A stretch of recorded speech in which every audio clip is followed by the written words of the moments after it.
Hi everyone, welcome to my channel. Today I'm making Kek Sarang Semut with Omi. First, melt butter and brown sugar on low heat for 5 minutes.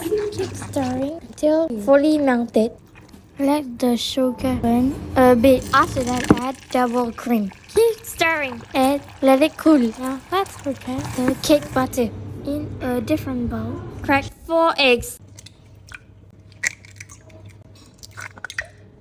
Then add 1 teaspoon of vanilla.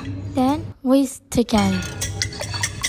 Now add 1 teaspoon of condensed milk. Then whisk again. After that, add in 1 sugar syrup. Whisk again until well combined.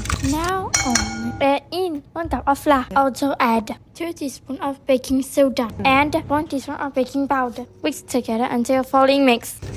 Rest the cake batter for 3 hours. This resting method will give very nice texture to the cake. Next, sift the butter into baking tray. Then slow bake for 1 hour. The cereal smells so good. Sedap dan bau. Look how soft and spongy is the cake. Jom makan sama-sama. Like, follow and share.